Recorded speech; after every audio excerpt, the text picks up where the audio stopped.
So, hi everybody, I'm Louise Eddington, the Cosmic Owl of Cosmic Owl Astrology. And I am here today with my friend and fellow astrologer and tarot reader, Dawn Hild. And we are going to put this on both our channels. So it will be on my YouTube channel, Cosmic Owl Astrology. For those of you watching on Dawn's, if you'd come over and check out mine. And Dawn, tell us about you and your channel as well. Yes, thank you very much, Louise. I started my channel officially about a month ago. As far as getting started with it, at least I'm doing zodiac tarot readings right now, and I will be including astrology. I think probably once a month as far as readings for everyone. But we have wanted to collaborate on this particular subject because it hits both of our charts in very profound ways. And it's just telling a story of healing going over decades and decades of time. So, and then even into the future, it's going to be a very interesting little seminar that we're having here. It is. And actually, I think as well, I suspect that we may discover more things along the way that are connected to what we're talking about. So we may come back and do a follow-up as well. But we're gonna share some slides. So, if you're watching on YouTube, feel free to take a screenshot of the dates and things. But I'm just gonna share the slides and we'll kind of dive into this and we'll just rap about it. So this actually came from a call that was in my membership community, and Dawn and I were like, we're both seeing all these things, so we're gonna have to do something. So Dawn came up with a great name for this. So we're calling it Fools and Lovers. And this is from the Lightseers Tarot. So the Fool card and the Lovers card are numbered 0 and 6. And that kind of gives you a bit of a hint about where we're going. And I'm just going to say quickly, but Dawn is more of the tarot reader than me. I don't do full tarot readings, but the Fool card is represented by Uranus, the planet Uranus, and the Lovers is the Gemini card. So that's quite relevant for where we're going as well. So Dawn, do you just want to talk about your favorite deck and these two lovely cards from that? Yes, this is the Lightseers deck, and I I love the imagery of that particular deck. It's a little bit more modern take and very free-spirited, beautiful coloring of everything that's in the deck. And the Fool is very much related to the hero's journey. So 0 is starting out with nothing, but basically it comes on your back, and a dog usually as a companion as you move forward with zero expectations of what's going on in the future. And then of course the Lovers usually the Lovers is also considered a decision card. You have to make a choice, and very often it is whether to go forward or not, pretty much, with Lovers card. So, and we have also yeah, go on. No, go on. Oh, they're represented, I think, in what we're looking at with Mars and Venus and Chiron and Cherokee. Definitely. And the fact the nodes, the moon's nodes are in Venus and Mars ruled signs, and they were previously. But just a couple of other things, because I go quite a lot to the esoteric Toss or Thoth tarot deck. The Lovers in that deck is really about union of all opposites. It's not just about, everybody always thinks the Lovers is just about men and women, but we have to remember that we all have Venus and Mars within us, right? So this is about union of all opposites. And I love this deck that it's got this here on her arm as well, because I believe that's Cupid's arrow. And isn't Cupido the one of the asteroids involved in some of this somewhere as well. So, It's Aquarius. It's in Aquarius. And I heard uh-huh. another astrologer speaking about how he feels because it's in Aquarius that we're going to be doing things that we love with our tribe. Mhm. Yeah, yeah, yeah. But also, I think it's about that connection within. Going back to my favorite topic of self-care and learning to self-actualize and self-love yourself. It's about becoming into wholeness within as well. And then you're more able to be in these healthy relationships. So there's more to the tarot than most people think. I also love that zero, the fool is the zero number, is the alpha and omega. It's infinite possibilities. So and that's what we're heading into. We really are. So let's dive on. Okay, we are first going to talk about a 0-degree Aquarius because it's really hot this week. We had the Mars-Pluto conjunction yesterday, early on Valentine's Day here in the US. And then Venus is moving into Aquarius tomorrow. We're recording this on the 15th of February and going to conjunct Pluto at that 0 mark on the 17th. But this has been something that's really been building since 2020. And we all know what happened at the start of 2020.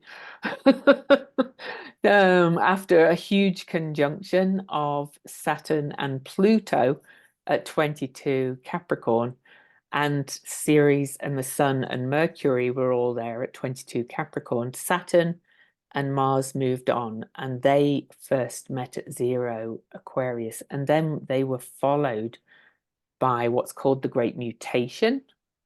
Jupiter and Saturn meet every 20 years, pretty much on the button, and every 200 years they change element. So this was a change into 200 years of air Jupiter Saturn conjunctions.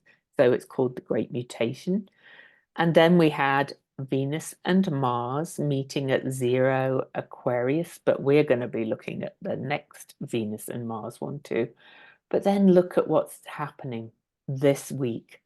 This is just well, since the Sun moved into Aquarius on January the 20th, just ahead of Pluto, we're having this Aquarius influx and overload, and I'm finding it that it is kind of blowing my socks off, to be quite honest. I'm finding it very electric, like very Aquarian in that way.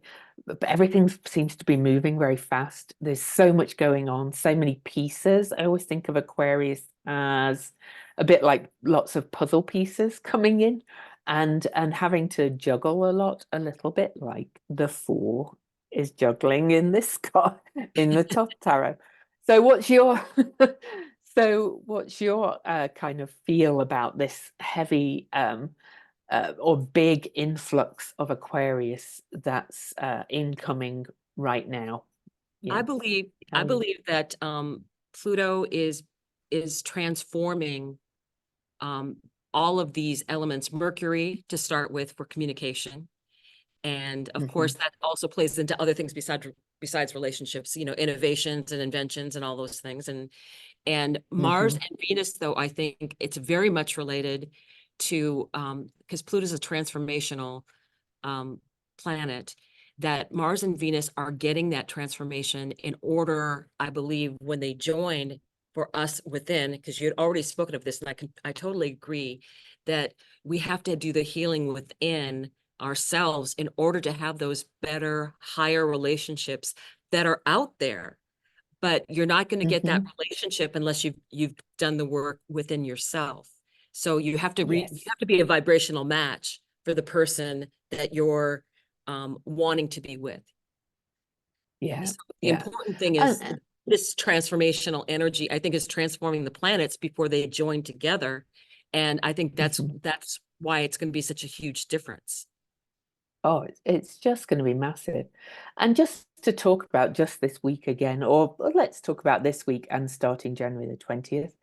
The Sun, Mercury, Mars, and Venus are all personal planets. And of course, we did have a new moon in Aquarius in there as well. That was at 20 Aquarius. So the moon also came into Aquarius and joined Pluto after Pluto ingressed into Aquarius. And so this is when I say personal planets, for those who are not astrologers, that is the closest to Earth planets, and they are the ones that are really affecting the personal parts of us that are inside. You know, the slower moving planets right out to Pluto, they're more collective. They slower moving, their transformation is over time. But this, having all of this in Aquarius at the same time is just quite astounding, to be quite honest. Yeah. And the I think personal Dawn and I have both looked back and yeah. well, and the personal Go on. planets are also the ones that you can see with the naked eye. So, Yes. Yeah, um, yeah. and my understanding is that the sun is not going to be meeting again Aquarius in 0 degrees because it has to make No, it's that not. journey. So it's not going to be meeting Pluto again at that degree. So it's the start of something brand new. I Yeah. know that technically the age of Aquarius isn't supposed to be starting for another 150 years, but it's just like with anything else, you get that Mm. ingress into things and you feel that vibrational thing happening already um, about the changes I coming in. will I will say it depends who you listen to. Some astrologers say it's already started. Oh, I actually read one astrologer who reckoned it started in the 1400s, and I'm like, what? My theory is it began to come in after Uranus discovery, when that was in 1781, and we are going to look at that chart in a minute. And Uranus is the modern ruler of Aquarius. I use both rulerships. You know, Saturn works for Aquarius as well. And I'm actually very Aquarian in nature that I even question the term ruler. But but Uranus is definitely very Aquarian. So, you know, and it's that 0 degree full card coming in. One last conjunction we're going to get at 0 degrees Aquarius is at the end of this year. And you can see by this that Venus is conjunct Pluto this week, February the 17th. And then she goes right round the zodiac and back into Aquarius and meets Pluto one more time at 0 Aquarius. But then my favorite Ceres is there as well, which is actually a dwarf planet. Please don't call it an asteroid. And I'm writing a book on Ceres and another book as well at the moment. But my theory is Ceres is a missing personal planet anyway. So this is all the personal planets meeting Pluto at 0 Aquarius. I think this is, you know, if the age of Aquarius didn't start to come in when Uranus was discovered, how can we deny that it's kind of coming in this year? You and know? is the series in between Mars and Jupiter in that asteroid belt? Is that where Mhm. she's located at? It's Okay. Yes, she is. She's in the asteroid belt, which is why she got called an asteroid. But she's not like all the other asteroids. The asteroids are rocks. She actually is more planetoid in shape, and she has water in the center and all these other kind of planetary things. My theory is that she is kind of the missing kind of mother energy in our um, um, planetary makeup, and that all the other asteroids are kind of there to protect her. Anyway, more to come on that in my book. But so that's where we're starting. So to us, we were like, this is astounding, all these 0 degrees. But then we were talking. and we saw other things. But first, we're going to just look and just show you where on the charts a couple of the big conjunctions have been coming out. I did actually put below this one. So that was the March 2020. We had that Saturn-Mars conjunction at 0 Aquarius. And that was really the first in this series of 0 Aquarius conjunctions. But the next Mars-Saturn conjunction was at on April the 4th, 2022 at 22 Aquarius. And guess who's there? Ceres. So they keep kind of speaking to each other and being at the same degrees, all these Aquarius degrees. So, but we're not going to get lost in the weeds of 22 Aquarius. So we'll ignore that for now. I just wanted you to know Ceres is important. And then this was the great mutation that many astrologers talked about. And this was a huge point of change with involving Neptune opposing asteroid Vesta and both squaring the nodes, immutable signs. So that's change coming anyway. So anything you want to say about those charts? Well, I think at this point, it's much more of a, you can see that the sun was at 0 degrees in Sagittarius.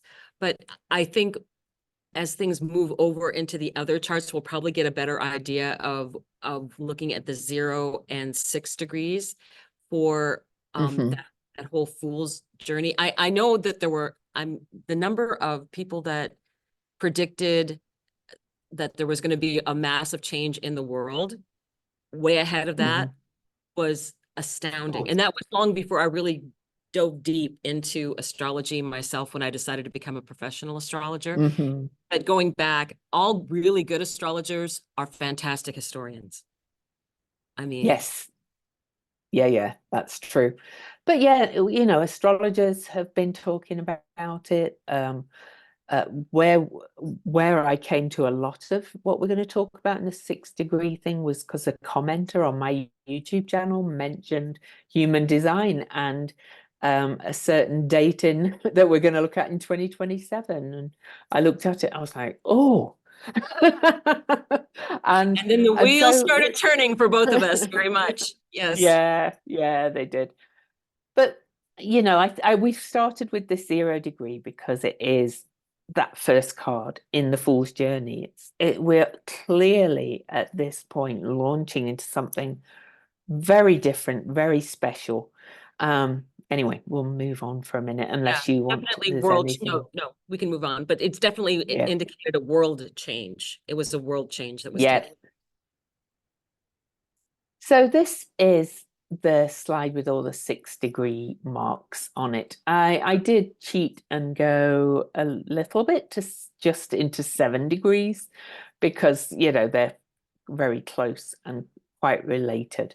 So it might make your head, you know, spin a little bit if you don't know a lot of astrology. But I just want you to see that back in 1781, this is the discovery date of the planet Uranus that broke the paradigm of our known visible universe. Because as Dawn said, until that point, you know, we only knew out to Saturn, which were the visible planets. But then telescopes were invented, and although I kind of have a theory that maybe some of the very ancients could, in their very dark skies, did see beyond Saturn a little bit, but we'll, yeah, you know. Well, and an interesting aside to this is that Pluto was in Aquarius then, but Then when Pluto was in Aquarius when Uranus was discovered, but there's also always ties in with that period of always like that 20-year period of time, because that's usually what it runs when it's in that particular sign. And it's also when you have these mind, and I think we're going to be expecting that that's part of this fool's journey that everybody's going to be going on, because way back then, at one point, Copernicus, and I think that was in the 1500s, was saying how how this mind-bending idea that it's not the planets that go around the Earth, it's the planets go around the sun. And honestly, Yeah. he didn't publish that till almost his death because it was considered so ludicrous that it was just, no one believed it. And I think we're going to come up with facts in the future. I have no idea what they are, but we're going to be Oh, coming up with facts in the future that are going to be that same kind of mind-blowing discovery. Because I agree. Yeah. yeah, Copernicus, I think, um, used a telescope which had just been invention, in Mhm. order to discover, and that's when Uranus was discovered. Not that he discovered it, Yeah. but No, that, no, but but it got discovered because yeah. of a telescope that was invented. And it was called the Copernican Revolution for good reason, because it revolutionized how we saw our consciousness, our known universe, the cosmos, everything. But this was the date of the discovery of Uranus, and we will look at the chart. And Pluto was at 6 degrees 9 minutes Aquarius. But I do want to say that we didn't know Pluto existed then. So, and he came into our consciousness after that at in 1930. And so when Pluto, we'll look at when he returns to that same degree, 6 degrees Aquarius. This is the first time he'll be at that degree since we've known he exists. And most astrologers agree that when we are aware of the energy of a planet, I hate to call it discovered because they were always there. But anyway, but when they're in our consciousness, they start to change us and the world. Like psychology came in with the discovery of Pluto after 1930, Freud and Jung and all that kind of stuff.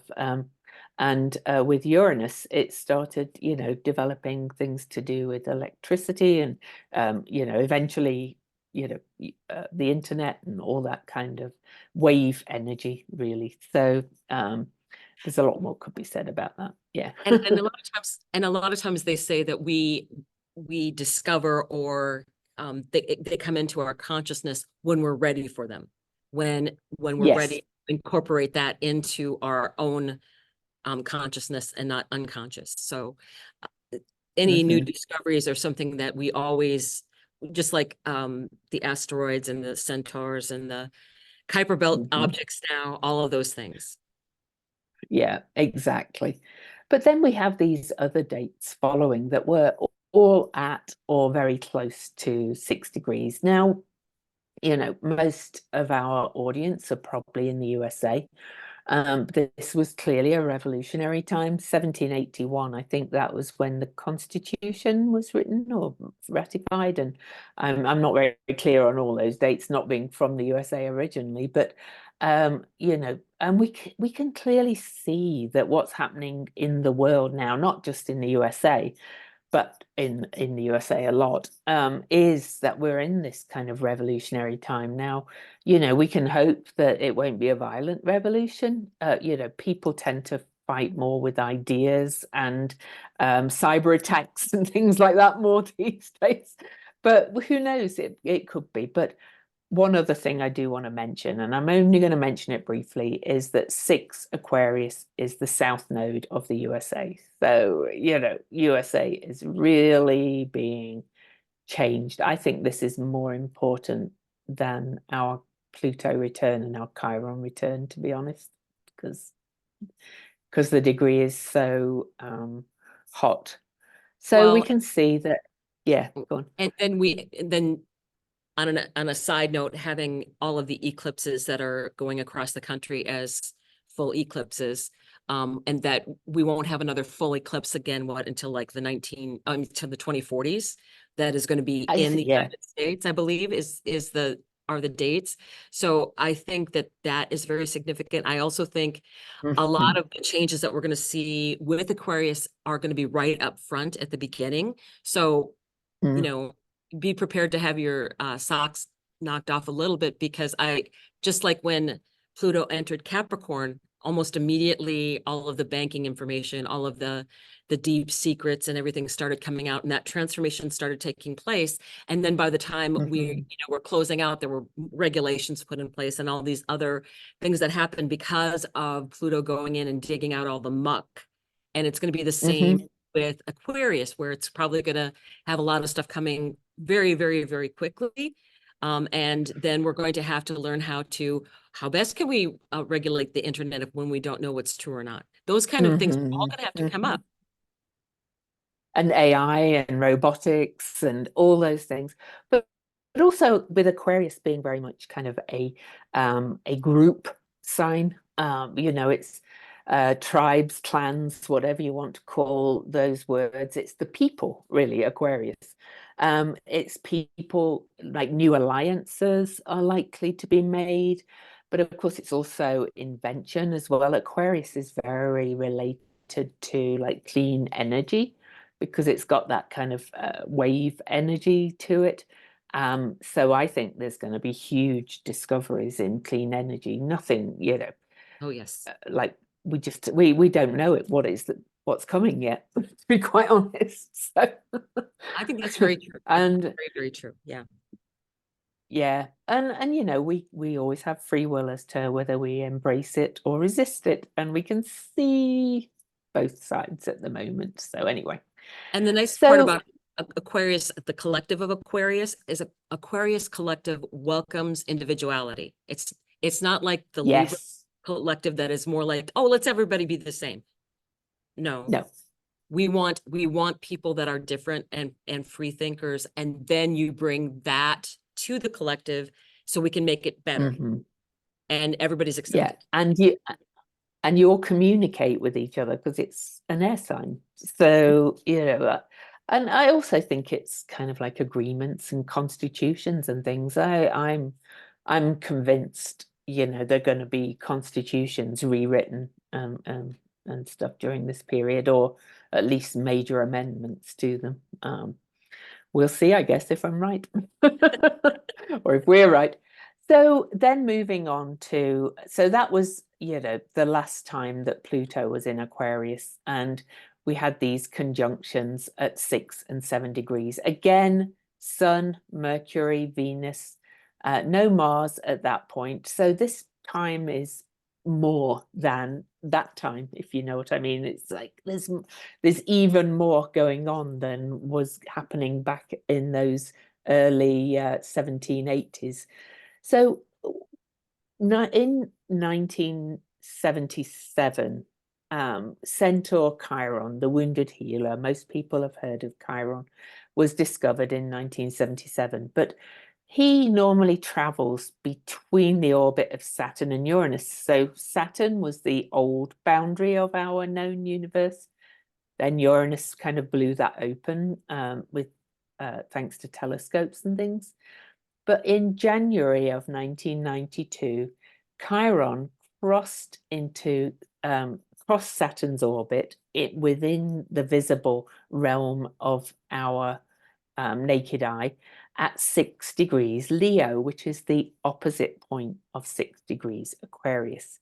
And then in 1997, Centaur Chariklo was discovered, and at 6 degrees of Leo too, just 5 years later. I just think I always think he was introducing his wife, because they were really like a healing team. They're medicine people. And they play a very big role in what's going on right now because they're so involved in the astrology right now. It's just amazing how much healing that they're going to be bringing into Venus and Mars and that conjunction as well. And we'll get to that in a few more slides. We will, but just to talk about the healing with the Venus and Mars, it's going back to that lovers again. It's these, the sacred couples with we personify these planets into men and women, but this is about bigger than that. This is kind of about coming together in that Aquarian way. So anyway, then in 2022, we had the previous Venus-Mars conjunction, and we're really going to look at the next Venus-Mars conjunction. So that was at that 0 Aquarius point. But on the same day as Venus and Mars were last conjunct in 2022, Cariclo had reached kind of her full moon, I think, if you like. She was at 6 Aquarius, the opposite degree of her discovery degree. So again, just Isn't that all amazing coming. to me? That is so amazing. Right, just Yeah, right there, just right there. I know.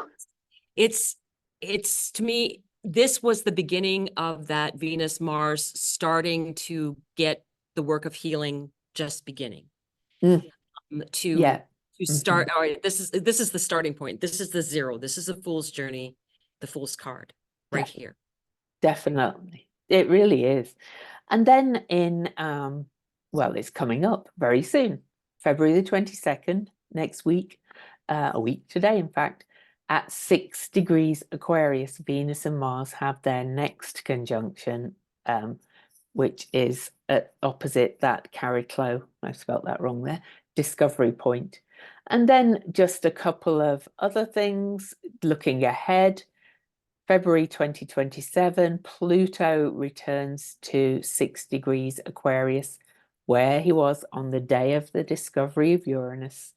And then we have in 2028, we have some more conjunctions, 2 at 6 degrees and a couple at 7 degrees with Pluto that just seem like almost like finishing up the transformation to me. Do you?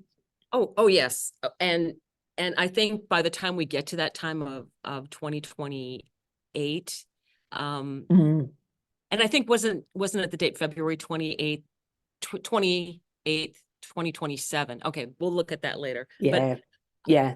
what I was thinking too is with this date of February 22nd, 2024 coming up, is that one of the things that's happening on that day as well is right before they go exact, Venus and Mars, the moon goes over and activates chair closed discovery point just beforehand. So the moon will be going over that spot Mm-hmm. just before Venus and Mars go completely exactly conjunct. Like I'm the same Yeah. day, the same day. Like, Oh, yeah, it's only 2 degrees. The moon will only have moved 2 degrees, right, by the time of the conjunction. So I think we've actually right. probably got that slide now. Yeah, So yeah, is it's at 8 degrees oh, I at the think I time of went the to. conjunction. Yeah, yeah, it is. Okay, so this was the Venus Mars conjunction back on March the 6th, 2022. And this was Cariclo at 6 Aquarius. We mentioned it on the list, but I wanted you to kind of see it visibly. Okay. And there's probably a few things we could say about that. I would love to say that Cariclo was in a lovely air trine to Ceres. There she is again. She's always around. And I put Cupido in, which is an asteroid I don't usually use, but not long before all of this, Cupido, you know, Cupid's arrow, she was on the arm in that lover's card that we looked at on the first slide. Um, um, Cupid's arrow just passed over that discovery degree of Cariclo as well. So they just all seem to be working together, working in tandem, to my mind. But And yeah, Cupido go on then. is Cupido is also trine Chiron. If you look down, Chiron's at 10 in Aries. Oh gosh. Oh And yes, it so almost exactly. it's almost exact. So I think you have all of that coming in. I mean, it's just kind of Yes. working so together with everything. And It again, really is. starting at that beginning, that's that 0 degrees of Venus and Mars. And that's like that beginning of that healing going to be taking place. Hmm. To me, it says that every time I look at it. I know. Oh, me too. And I mentioned it before, but back in that conjunction, Mars is the traditional ruler of Scorpio, and Venus is the ruler of Taurus. So the nodes were in Venus and Mars ruled signs. And fast forward to next week, when we have the next Venus-Mars conjunction at 6 degrees. This is what Dawn was talking about. The moon had just gone over 6 Leo. But the nodes are in Libra and Aries, which are Mars and Venus ruled again, or the other way around. Libra's Venus, Mars is Aries. But look at Chiron. And Caraclo at 14 degrees, Chiron at 16. They're pretty much in a sextile. And Chiron is on the North Node, which is where we're heading, where we're longing to go towards, where we're yearning to move towards. So they're And working Chiron, together again. and Chiron, thank you for the healing. And because I think Caraclo and Chiron have been so involved in all these 0 and 6 degrees all along, that is bringing in all of this healing energy that is going on. So I think this coming up, it's not just, I think the work first is within us and then with the collective. I feel that is where everything is going at this point. But there's so much healing energy, especially, you know, it's not very often that you have the North Node and Chiron conjunct, and then having being a sextile to his wife, and then Mars and Venus. This is where the Fools part, I mean, the Fools and Lovers part comes in, where, you know, you still have just went to 1 degree of Aquarius on that day. So it's again, beginnings and beginning of healing, with the moon and at the previous discovery point of Caraclo up in Leo. And I think Dawn is I think spot on, you know, about saying it's about healing ourselves first, and that ripples out to the collective. And I write daily on Substack, Cosmic Owl Astrology, if you want to follow, it's free. But I talk a lot about the new kind of healing modalities, about healing generational trauma and like all kinds of things like internal family systems or parts work. EMDR is another one. Some people are using, you know, this psychedelic assisted therapy. There's other therapeutic approaches, but honestly, these modalities have started to come in with this as we approach this really Aquarian time. And they're really taking off now, these really new ideas. And the focus of all of them is really about balancing the vagus nerve, which runs from the brain down to the roots, through the heart, through the chakras, by the way. Anyway, and really about healing yourself and coming into balance and wholeness before you can kind of go and help fix the world. You know, you can't fix the world if you're not kind of feeling coming from a whole place. You can't be in healthy relationships, as Dawn said, you know, right at the start. So, you know, these degrees, again, every chart we could actually say a heck of a lot more, but I do want to point one thing out I've just noticed.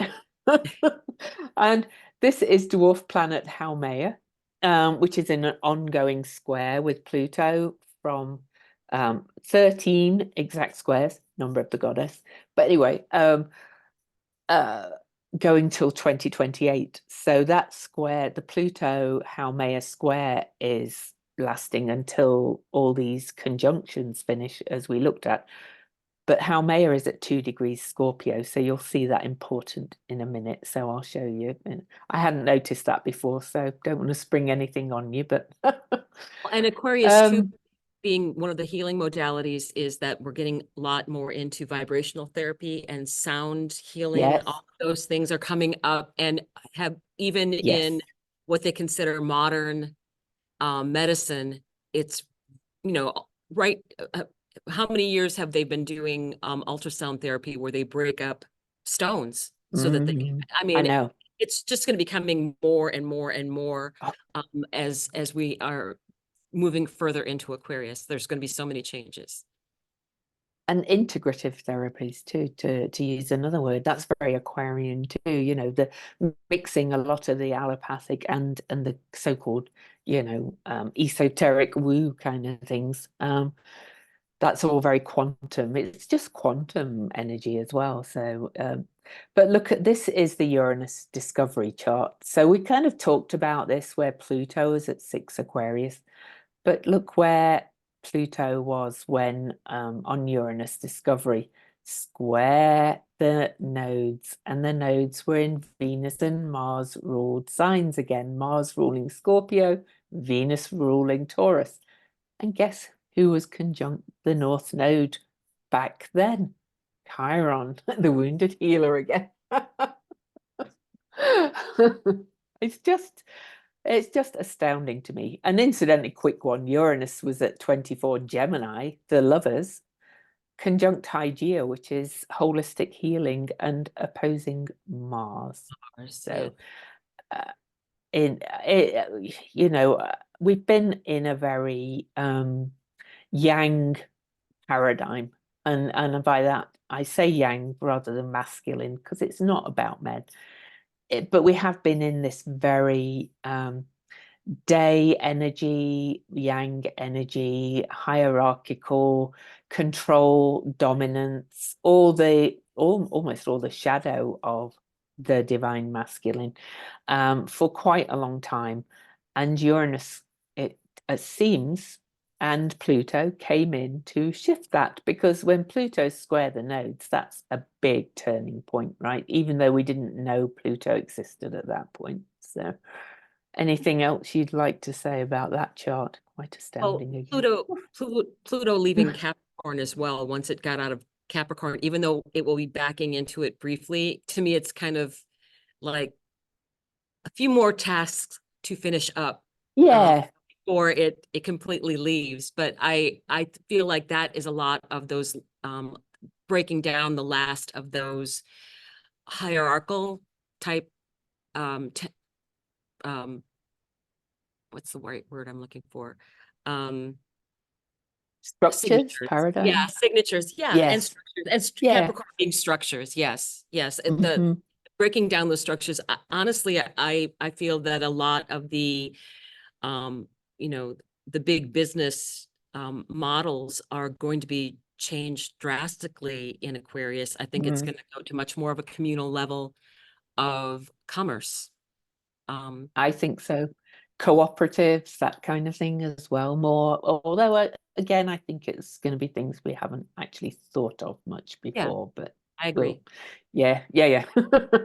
So here is the discovery. I'll just move our video because this is the Uranus discovery chart in the middle, and this is February the 8th, 2027. This is the date that human design has practitioners have been talking about. And I went and looked at the astrology, of course, because I don't know human design very well. And Pluto is having the return for the first time to that 6 degree 9 minute mark since Uranus discovery on February the 28th, 27. And of course, still squaring the nodes. But I mentioned Haumea, and I'll come back to Haumea again, and Pluto Haumea squares, because the last ones are in 2028 after this. Haumea's on the south node of the Uranus discovery degree, and Vesta's on the north node. Vesta is often the state, the flame of the actual literal state as well. At a personal level, I always think Vesta is our inner flame of kind of focus and devotion and things. But literally in Rome, the Vestal Virgins kept the flame burning, or the state was going to collapse. So, Well, and isn't that at 27 degrees of Aquarius, isn't that Claire yes, I'm yes, used to saying it, but I'm trying to be correct because that is I characters. know. But Well, that's in well, an I know. opposition with Mars, almost exact opposition with Mars at that Oh, point. wow. Yes, it Yeah, is. yeah. She's healing that divine masculine again, for the want of a better word. And she's at 27 degrees, but look who else is at 27 degrees on that Yeah, day. Chiron. Chiron. Sextile. And sextile at the same degree by just 22 minutes, and they're both aspecting Mars in Leo again.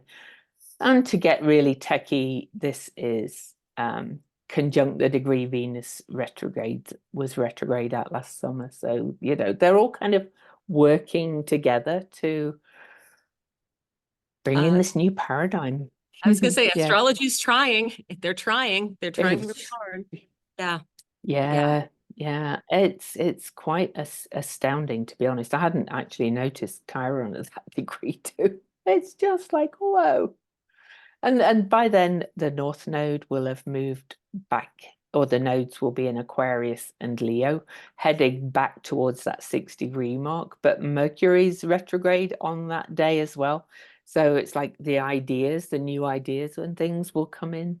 A lot of new inventions will be kind of ready to go by then, I reckon. So, Yes, I agree. I think because the North Node being where we're headed, what we want to aim for. So more people taking a look at us all working together in order to get things done. I really feel. And then yeah, I think Mercury being a retrograde would be working out that problem.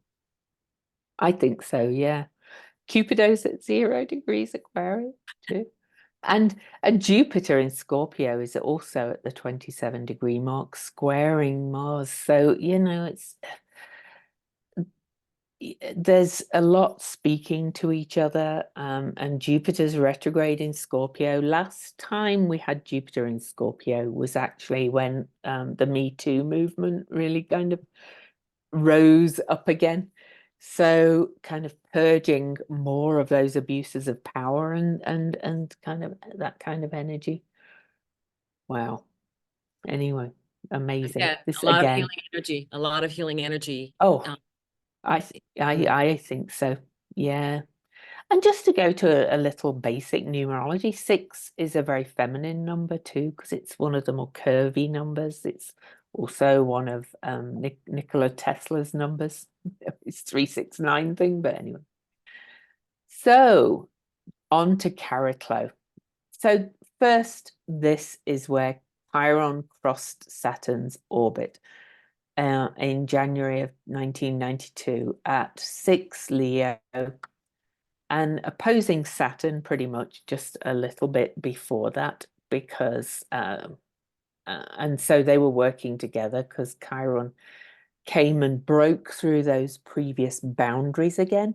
Saturn ruling Capricorn, which was the structures that we've been talking about, and there was huge Capricorn energy at that point as well. Again, back then, and then just 5 years later, oh my God, look at this chart! I just love this chart so much.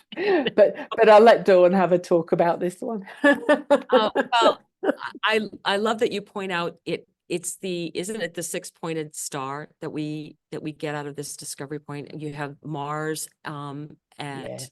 almost 6 degrees. Well, you have all the 5 degrees going Yeah. through. So when you think of how tight all of those degrees are in order to make that happen. I mean, usually when I see anything that's like a 5 or a 6 within like 1 degree, it's something that I take notice of. And we have so many that Oh, are the same degree all the time. It's and usually that's the timing also to me is more to that day. So I think how when you're including things that are fast moving and slow moving and then they're all at the perfect place at the perfect time. I know. And the moon, how fast the moon moves. And you look at I where it know. was. I know. It's just absolutely astounding. But remember, I mentioned on one of the charts that Haumea was at 2 degrees of Scorpio.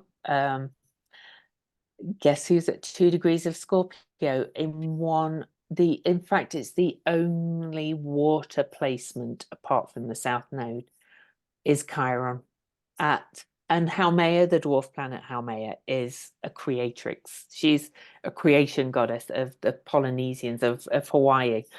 She's the mother of Pele, of all their gods and goddesses, and she was regenerative. She could rebirth herself. So she is Heal the pure land.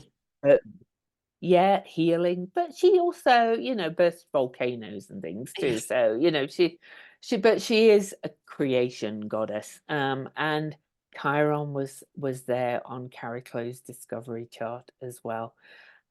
It's just all mind blowing.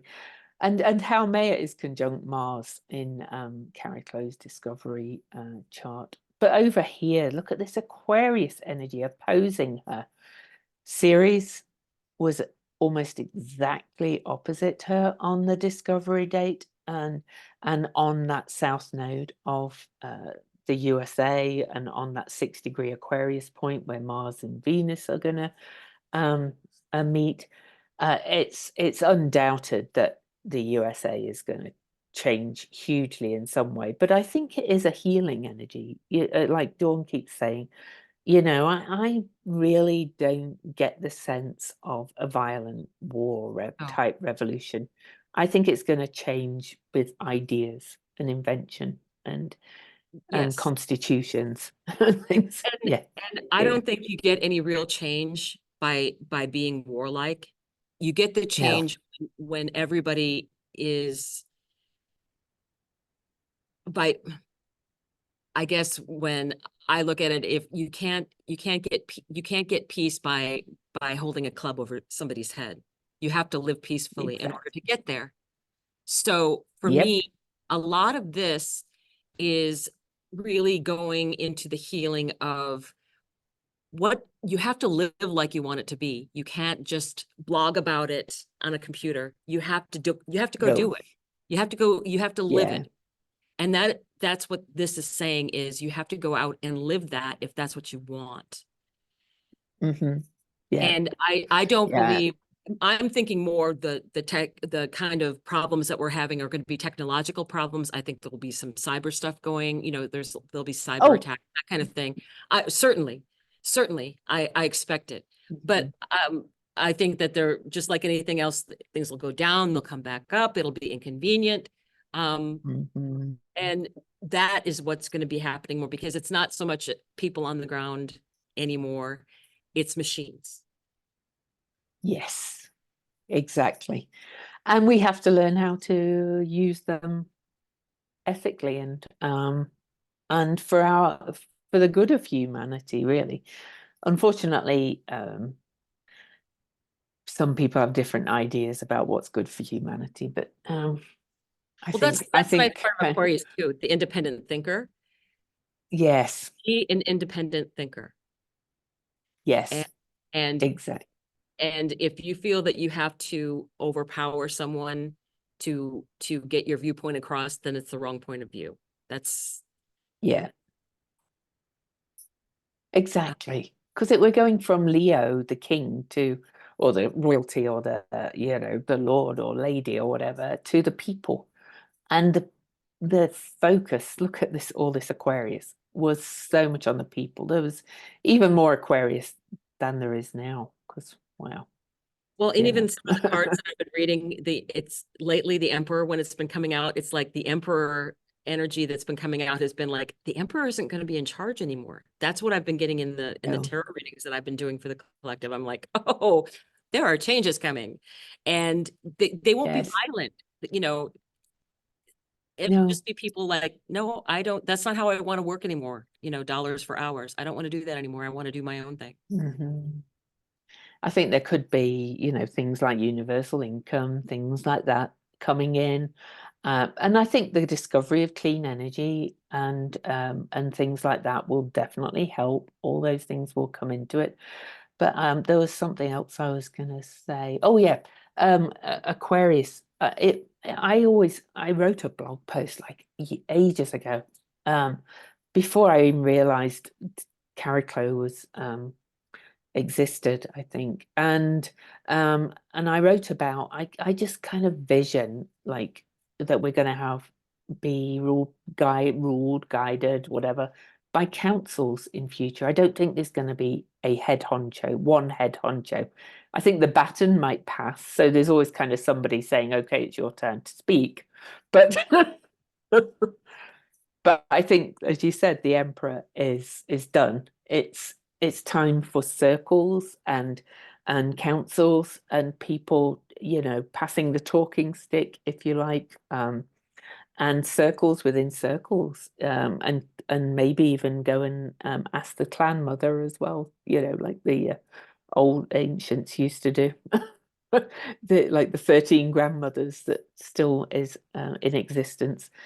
I just kind of feel that energy coming in because I think Aquarius is a real mix of very ancient ways and in a very modern, um, futuristic way, which is why shamanic practices have come back into fashion, if you like, and so on. We're learning there was value in these so-called primitive ways. And and the technology that is coming out now is going to be able to go back and help us translate some of the things that we haven't been able, just when they were talking about the astrology hub had mentioned that all of the Babylonian things that are on cuneiform have only 10% Yes, translated. And could we get AI to go in and translate all the rest? What are we missing? One of the things asked, in astrology that we be missing, or agriculture that we could be missing, or going back hmm and finding other hidden information that AI will help us find that is going to create new ways of dealing with soil, dealing with yes, animals, with all of the growing things. yeah, I think that's and very, and fire management and things like that as well. Wildfire. Yeah, yeah. The indigenous peoples of ancient indigenous peoples kind of knew how to work with and live with the land. you know? And I'm not romanticizing them, I'm sure that there was problems as well. But a lot of those old ways need to be brought in a very new modern way, as you said, and instigated. And I think, yes, I think you're right, probably AI and so forth will help us discover even more from the ancients, the wisdom. Yeah.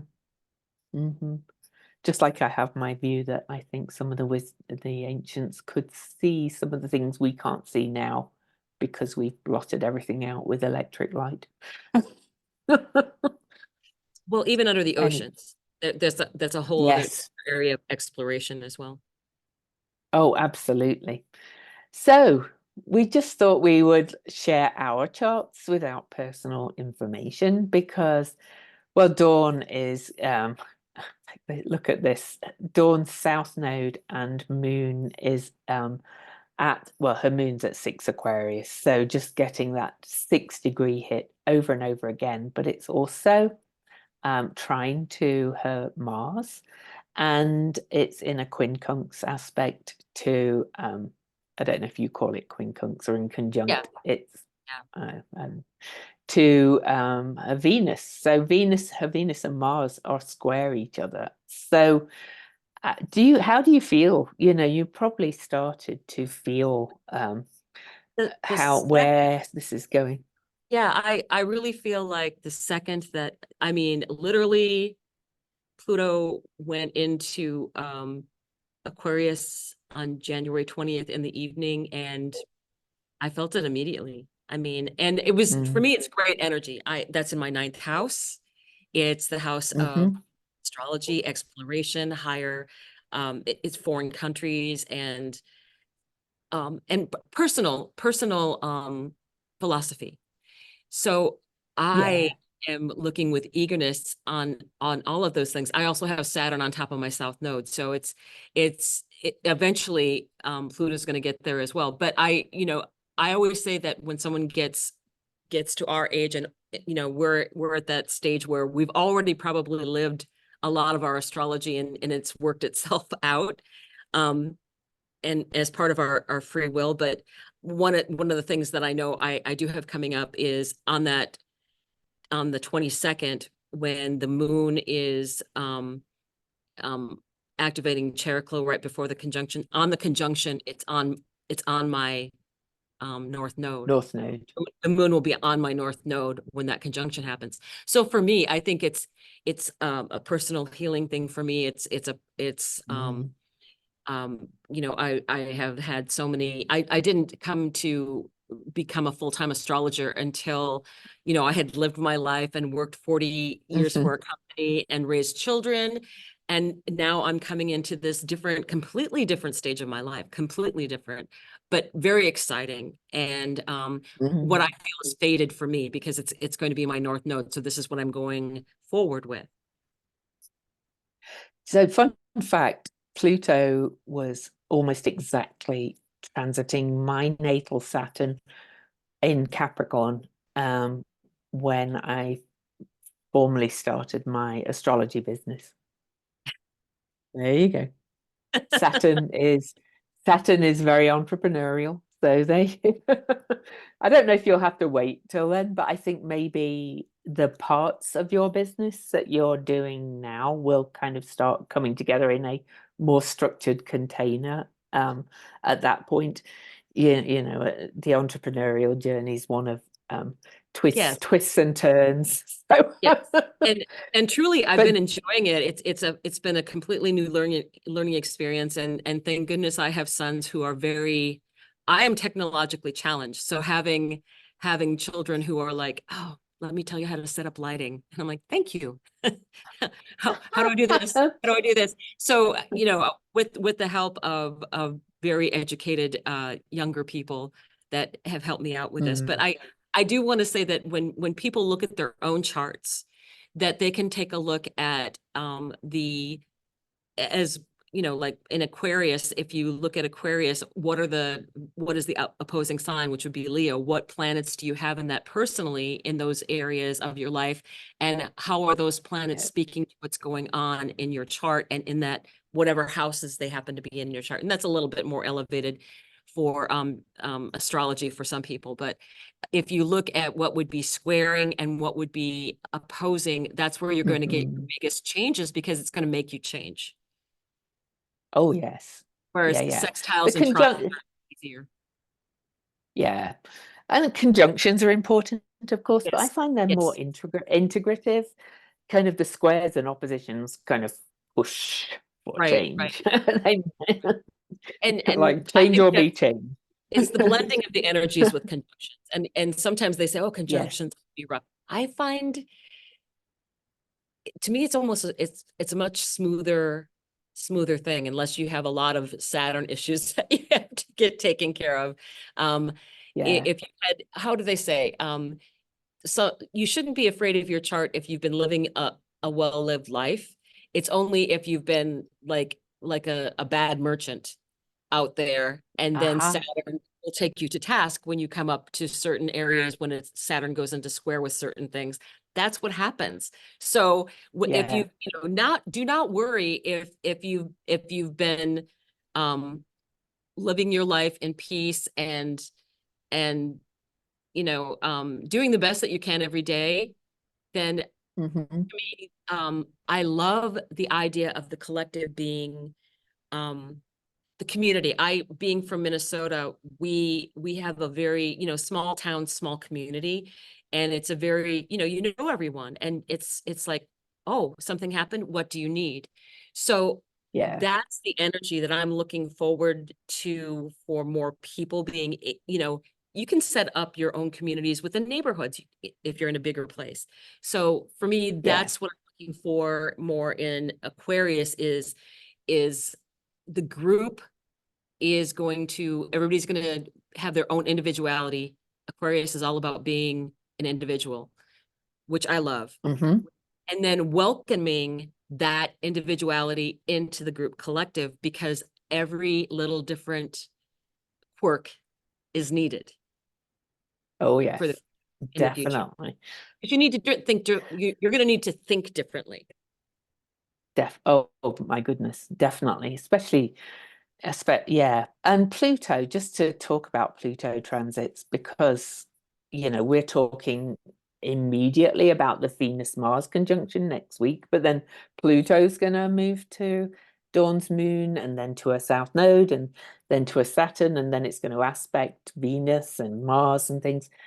I've had so many Pluto transits, and I really advise people not to do the ugh or the fear, oh, it's going to be awful kind of thing, because Pluto transits can be really rewarding. And my favorite expression for a Pluto transit, which was given to me by my teacher, is that Pluto takes away what you thought was your power and leaves you with what is truly your power. They can be so rewarding.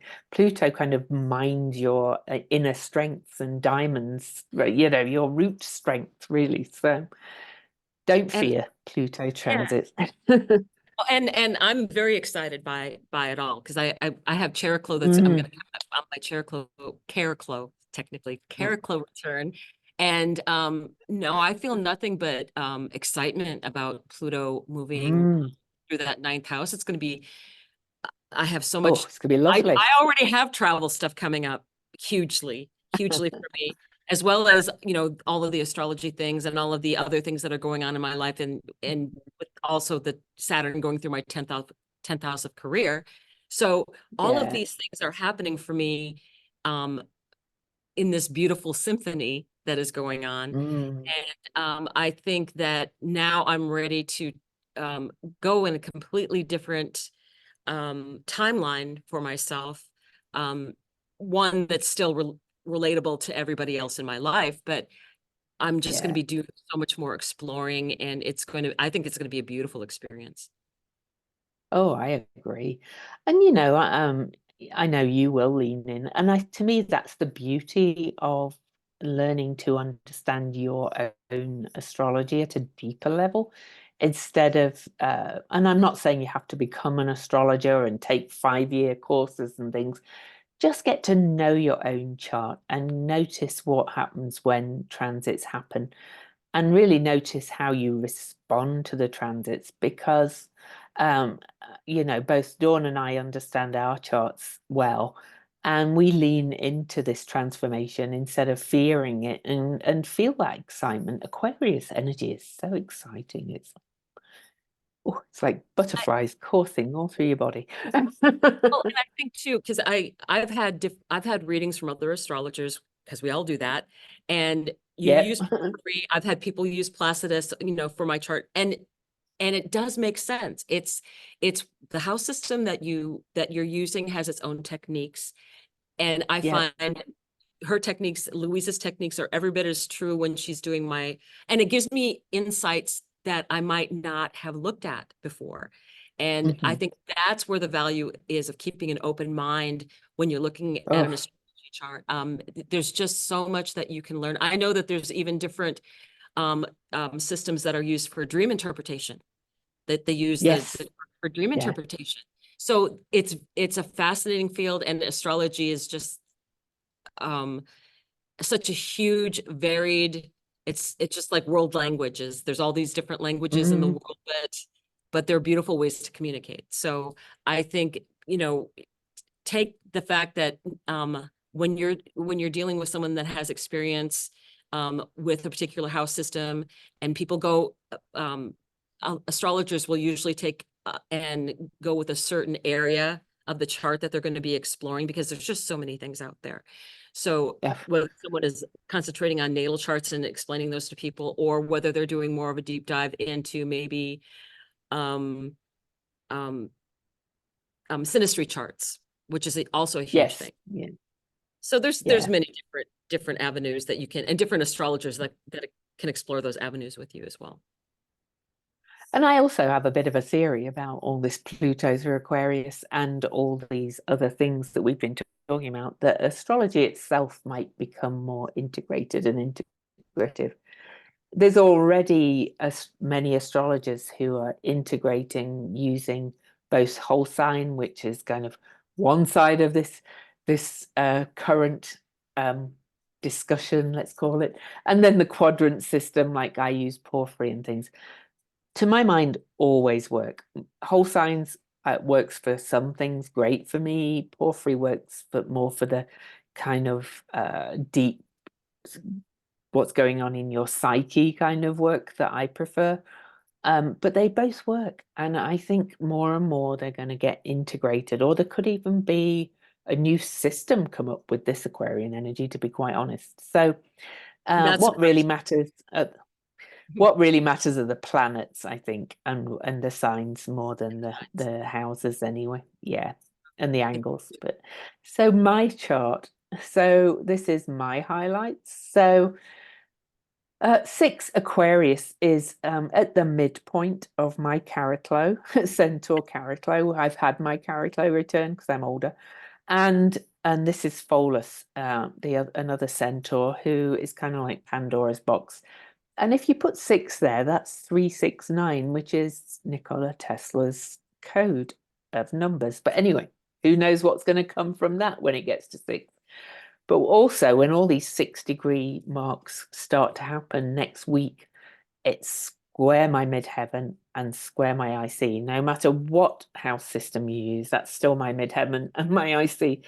Midheaven being my public visibility, the IC being the home, my inner life, my inner self. So I am getting a big T square, which is going to be huge. And it's also going to square my Venus and Neptune. The 0 ones are already working, my Mercury, my Juno, my nodes. And I also have Mars will be aspected by 6 degrees, as will my Pluto. Both so of our Plutos. And your Mars will be I'm sextiling the sex sextiling the conjunction that's going to happen with Mars and y- Venus. Yeah. yeah, yep. Hmm. Yep. And I feel it. I feel, you know, as if you don't understand astrology, I have a very mutable chart anyway, so I'm always changing, especially with my Gemini moon. But I feel a big shift in direction coming on. It's already started to happen. I'm not going to go into details, but you know, this I really do feel this Venus Mars conjunction, sextile my Mars and square my midheaven, and I see huge, because of course my midheaven is Scorpio, which is Mars ruled, and my IC is Taurus, which is Venus ruled. So I really feel like it's all integrating within me. It's not an out there thing. It's definitely an in me thing, which will ripple out, but it's not coming from anywhere else. It's so Yeah, much easier it's when you quite. have a lot of mutable though. I mean, it just makes it a lot easier when Oh, as opposed to, all of the fixed energy that we've had like a couple of years ago, where there was so much fixed energy that was going on, and it made change really, really tough. Um, yeah, but now I think it's gotten a lot. I think it'll get a lot easier, and then you're going to be I do. going Pisces North Node, which I think is going to be great. I love that. Oh, yeah, yeah, yeah. Incidentally, which calculation do you use for nodes? Just out of interest. I usually use the True Node. Oh, Just me too. Yeah, that's what I usually use. And I Yeah, had somebody ask me about the difference between the two, and I'm like, well, one is an average, although I've heard, just lately people talking about using the mean node a little bit more, but I've always used the True Node, and I'm mm, very happy with it. Mine, if I use it, the mean node for my chart and just took a look at it, and there wasn't really hardly any difference, but I was born at a full moon, so mm. it's not going to be, um, My nodes change signs if I go to mean nodes. So the south node's in Pisces and the north node's in Virgo if I use the mean calculation. I But don't, again, don't you think for the birth chart? always work. Yeah, but don't you think for the birth chart, for me, I feel like the the true node, because it's an exact when you drew your first breath. That's why I think for the natal chart, that's why I prefer it, because it's Yeah, exact. me too. Me too. Although one of my favorite astrologers ever, Stephen Forrest, I interviewed him on my YouTube channel, and he gave me a good argument about how um, the mean nodes would work in my chart, Pisces and Virgo. So perhaps I'm both.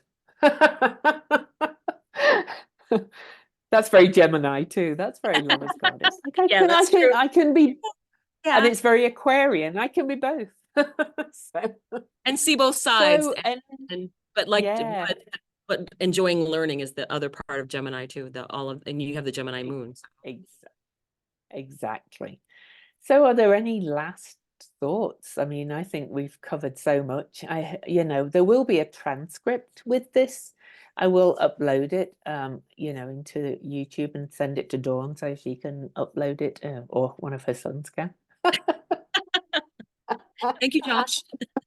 Um, yeah, I really think that for us, just highlighting these points, there's so many things in astrology that can get so complicated, but just taking the simple things of looking at the 0 to 6 and Chariklo and Chiron and Mars and Venus all being involved in and as many times as they keep showing up in the exact changing of these positions, but they're still using those same degrees.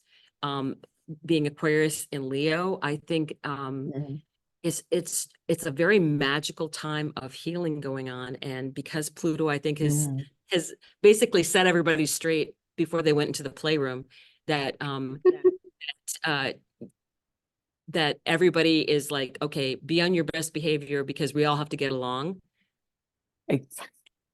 And that's the feeling that I get. I really feel that Yeah. that is the big message coming through is, and if you want to, you just have to be, you have to have your own opinion. Aquarius encourages that, and have your own opinion, but you also have to be able to work with the collective. So Yeah. you have to take it at that. Some compromise, There meeting in the is, middle. there But is. not in a Libra way of being codependent, not No. changing your view, but realizing, there has to be some integration. I always think of Aquarius as very integrative like that. Well, I've still got my Well, and wristband on from seeing yeah. YouTube. Well, and an Aquarian will hold, because they're fixed. They will hold their opinion. I Yeah. mean, this is Oh, yes. okay. I'll do this for the collective thing, but I still hold my own opinion, and they will say so, which is what you still Yes. want. Oh, yeah. I always laugh about Aquarians. I always think they hate humans but love humanity.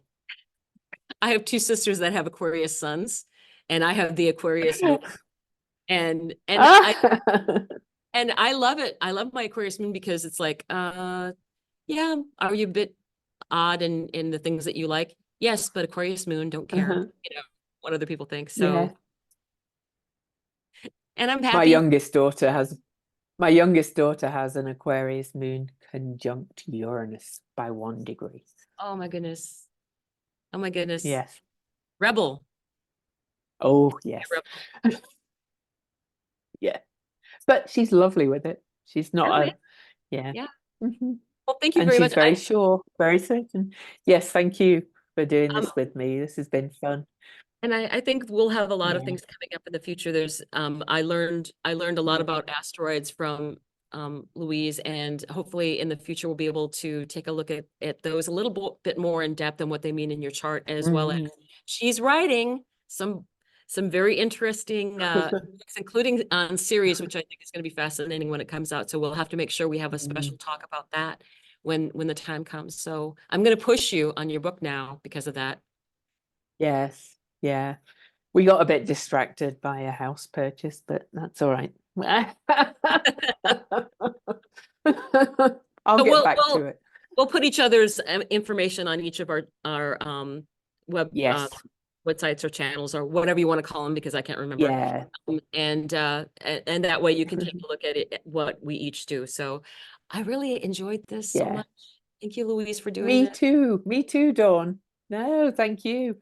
Well, we kind of discovered it all together, so it made sense to talk about it together. So, all right. Well, thank you for listening, everybody. And this will be on Dawn's channel and my YouTube channel. It'll also be on my Spotify podcast. So, which goes out to like Apple Podcasts and so on. So you'll be able to find this in many places. And Spotify has video podcasts now. So, right. Okay. So thanks, Dawn. Have a great evening. Bye. Bye.